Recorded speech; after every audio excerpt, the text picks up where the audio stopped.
Welcome back to the channel, everybody. Zach with Money Pit RC. Today's Sunday recap video, we have a whole bunch of 3D printed stuff to talk about, so let's get started.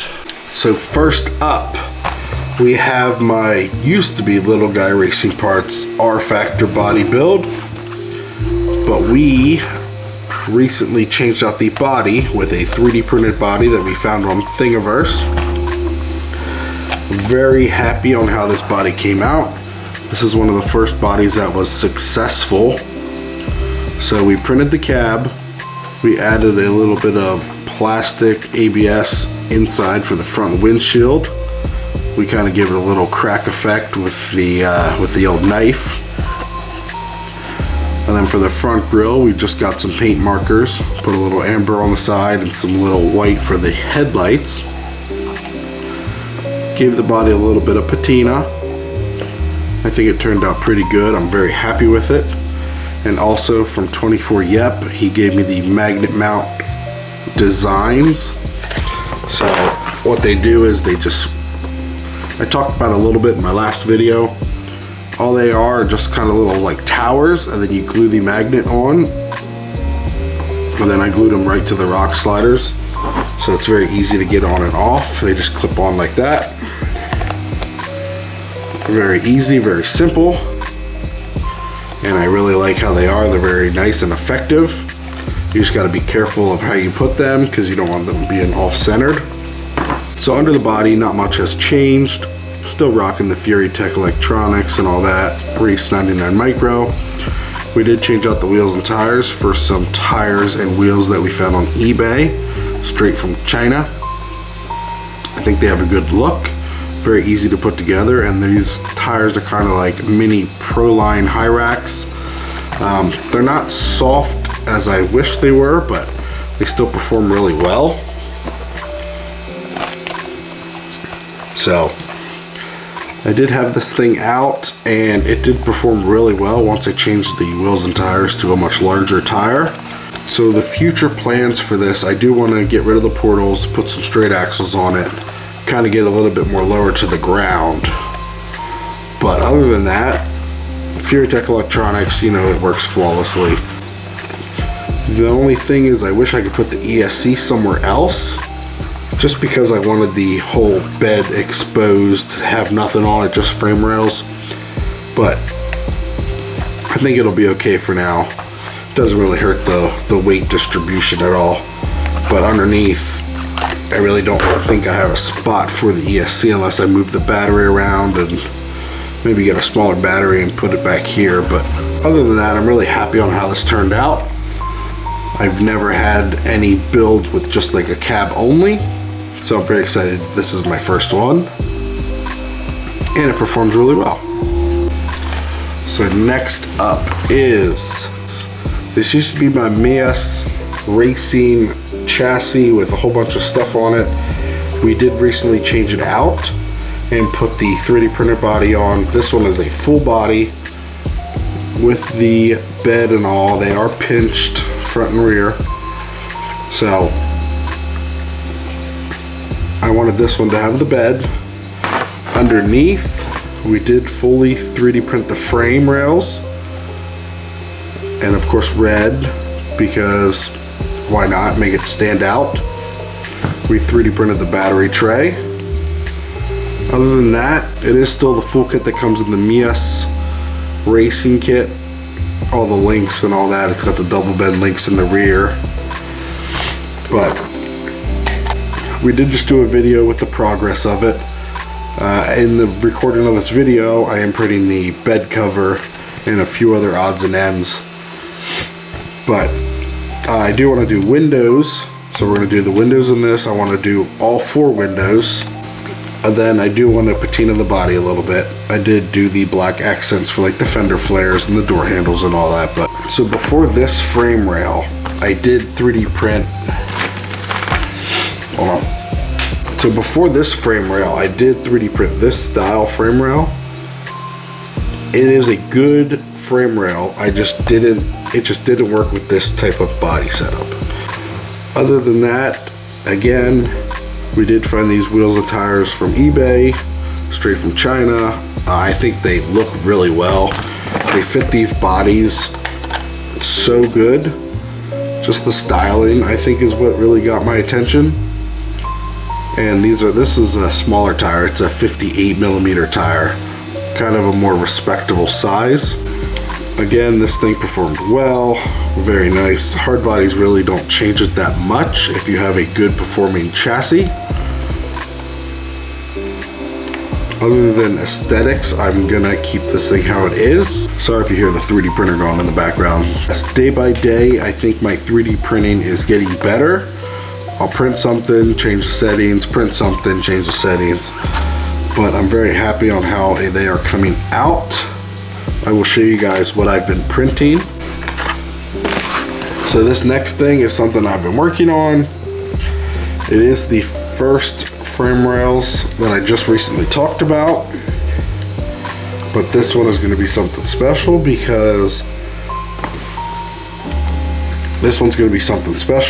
I did 3D print the skid shield and these lower links so far. I'm going to try to 3D print as much stuff as I can and make a build out of it. I feel like this would be a fun project.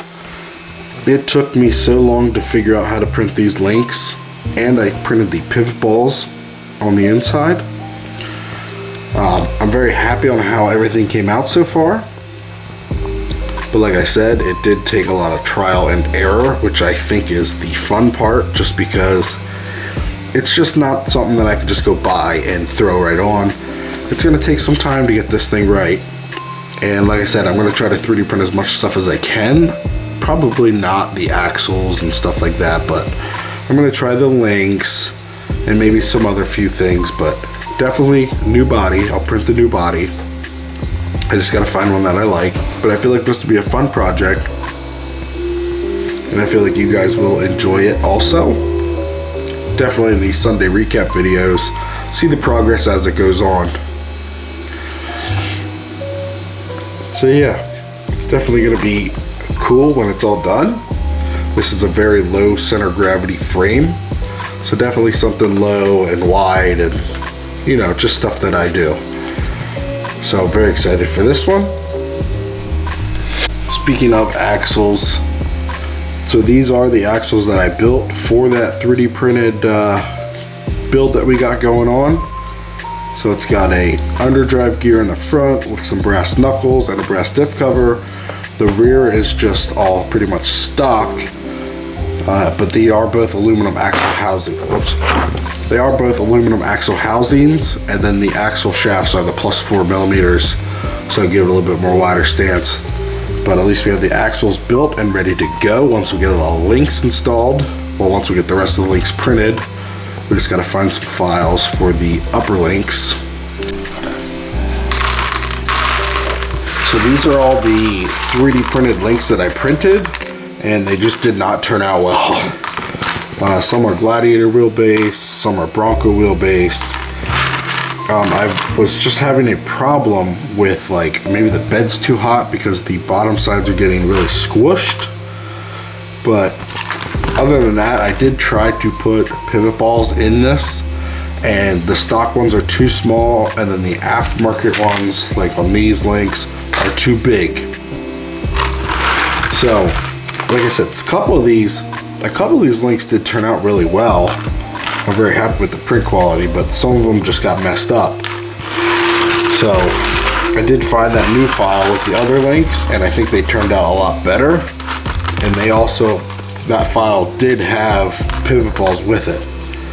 So I need to find the same file, but the only issue with that file is it had only the lower links. So if I can find a file with the upper links, we should be set and ready to go. And the other 3D printed stuff that I did do a black cab, which I think turned out really good. Just like I said, this side got a little messed up, but that's okay. Everything else turned out good. Really nice smooth layers. Here's the hood for that. So that goes like that, which I think looks cool. Other than the other things, did print these little roto packs, these little jerry cans. Printed this one in red, this one in black, obviously. but I think these are going to be really good scale accessories to throw on some builds. I'm very happy on my 3D printed progress so far. I think I'm learning a lot. I'm getting a whole bunch of tips and tricks from people on Instagram, and people are messaging me about all this and that. And I really appreciate everybody that's been helping me so far. Pretty happy on how far I've come so far with just having the printer for a couple weeks. Definitely a learning curve of like the print orientation of how stuff you have to print it just so it turns out good, and the nozzle and all that. But I'm very happy that the printer's working. Everything's going as planned. Again, I'm not going to sell anything. I'm not comfortable with that just because it's a 3D printed product, and there's a whole bunch of other companies that you can buy stuff from. I'll just print it for myself. It's a very fun adventure. I'm very excited for this 3D printed build that I'm making. I don't know how it's going to turn out or anything like that, but I'm here for the long haul. So my schedule has been absolutely nuts in the real life. All my kids do softball, baseball. Their schedules are full. I pretty much go to an event after work every single day, every single week. So I'm sorry for the last week I did not have a Wednesday video. Super busy. I just lost track of time. It's very hard to find time to come down here and get everything that I want done, or go out and crawl for that matter. But I still make time for it. I will have some weeks where I miss a video or that and that, but I will try to make up for it the following week. Just trying to keep a healthy balance between the two. I know the days that my kids have sports, I don't get home until about 8:30, 9 o'clock. Then I got to get the kids washed up, all that, take them to bed. I don't come down here until it's about 10 o'clock at night. And then I have to get to work the next morning, so I really don't have much time down here. But I think I'm going to try to change my schedule up a little bit. Maybe try to do a little bit more on the weekends, but I still don't want to take away from family time because that's important. I hope you guys enjoyed the video of Sunday recap. Gonna have a whole bunch of stuff going on next week. Very excited to film that video. Leave a like, comment, subscribe if you haven't already. I enjoy reading through all your feedback. I'll catch you guys in the next video.